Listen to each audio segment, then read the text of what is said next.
নিশ্চয়কৈ চাওঁতে চাওঁতে পুনৰ হেঁপাহৰ ভোগালী বিহু পদূলিমুখত আৰু প্ৰতিজন অসমীয়াৰ ক্ৰমাৎ গা সাতখন আঠখন লগা আমি দেখিবলৈ পাইছোঁ আৰু টিহুৰ সমীপৱৰ্তী সন্ধেলি মাকৰাপাৰতো আমি একেই পৰিৱেশ দেখিবলৈ পাইছোঁ। মাকৰাপাৰ সন্ধেলিৰ যি যুৱ প্ৰজন্ম আছে, নৱপ্ৰজন্ম আছে, সেই নৱপ্ৰজন্মই সাজি ওলাইছে সুউচ্চ কাৰেংঘৰৰ আৰ্হিত ভেলাঘৰ। এয়া সমগ্ৰ পৰিৱেশ মই পোনে পোনে দেখুৱাইছোঁ আৰু দেখিছে যে তেওঁলোকে এনেদৰে দিনে নিশাই ব্যস্ত হৈ পৰিছে আৰু তেওঁলোকৰ যি কাম আছে সেই কামৰ অন্তিম ৰূপ দিয়াত তেওঁলোকে উঠি পৰি লাগিছে। আৰু আনফালে ইয়ালৈ ওলাই আহিছে নাগৰিকসকল, কি পুৰুষ, কি মহিলা, কি শিশু, সকলোৱে ওলাই আহি বিহুনাম ইতিমধ্যে জুৰিছে আৰু পোনে পোনে আমি আপোনালোকক বিহুৰ মাজলৈকে লৈ গৈছোঁ।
কি ক'ব, কেনেকুৱাভাৱে প্ৰস্তুতি চলিছে আৰু উৰুকাৰ কি প্ৰস্তুতি বিশেষকৈ?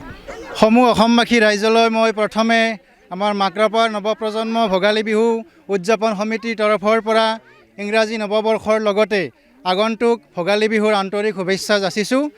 আমি এইবাৰ কাৰেংঘৰৰ আৰ্হিত ভেলাঘৰ প্ৰস্তুত কৰিবলৈ আমি প্ৰায় প্ৰস্তুতি আমাৰ সম্পূৰ্ণ হৈছে।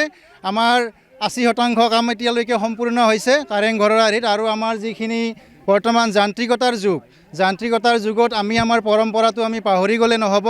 আমি আমাৰ পৰম্পৰা ৰক্ষা কৰি আমি ভোগালী বিহুটো আমি সুন্দৰকৈ উদযাপন কৰিব লাগিব।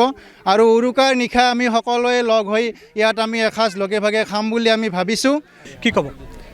আচলতে আমাৰ বিহুটো আমাৰ এনেকুৱা নহয় যে আমাৰ কোনোবাই বিহুৰ ওচৰত নাহিলেও আমাৰ তেজত আছে। আমি অসমীয়া জাতি, আমি বৃহত্তৰ অসমীয়া জাতি, আমাৰ অসমীয়া সংস্কৃতি বিহু, আৰু বিহু আমি আগবঢ়াই নিব লাগিব। আৰু বিহু মোটামুটি বহুতে জানে, আপোনালোকে অসমবাসীয়ে জানে যে বিহু বিশ্ব দৰবাৰত যাবলৈ সক্ষম হৈছে। গতিকে আমি এই বিহুৰ জৰিয়তে, এই ভেলাঘৰৰ জৰিয়তে এটা কথা আমি উপস্থাপন কৰিব বিচাৰিছোঁ এই ভেলাঘৰৰ জৰিয়তে, যে আমাৰ এই যি আমাৰ বিভিন্ন ধৰণৰ আমাৰ বিভিন্ন ভাষা ভাষী, বা ধৰ্মাৱলম্বী লোক আছে ইয়াৰ মাজত আমাৰ এই বিহুটো আমি এটা ঐক্যতাৰ নিদৰ্শন এই বিহুৰ জৰিয়তে আমি আমাৰ সমাজখনক সংগঠিত কৰিব লাগে আৰু আমাৰ যুৱচামক আমি যে শিপাৰ লগত খামুচি আমি শিপা নেৰাকৈ যাতে আমি সমাজখন আগবাঢ়ি যাব পাৰোঁ আৰু যান্ত্ৰিকতাৰ যুগত যাতে নিজকে অসমীয়া হিচাপে গৌৰৱবোধ কৰিব পাৰোঁ এইখিনি আমি প্ৰয়াস কৰা হৈছে সমাগত ভোগালী বিহু আৰু তেনেই পদূলিমুখত ভোগালী বিহু আৰু এয়া সমগ্ৰ পৰিৱেশ মই দেখুৱাইছোঁ ডেকাসকল ব্যস্ত হৈ পৰিছে আৰু পুনৰ আমি এটি বিহু শুনিম আৰু পুনৰ বিহুৰ মাজলৈকে যাম আৰু তেওঁলোকৰ গাত আমি উৎসাহ দেখিবলৈ পাইছোঁ এটাৰ পাছত আনটো আমাক বিহু নাম জুৰি তেওঁলোকে শুনাইছে এয়া পৰিৱেশ মই পোনে পোনে পুনৰ দেখুৱাইছোঁ কেমেৰা পাৰ্চন নয়নে সমগ্ৰ পৰিৱেশ দেখুৱাইছে হৰি পিছা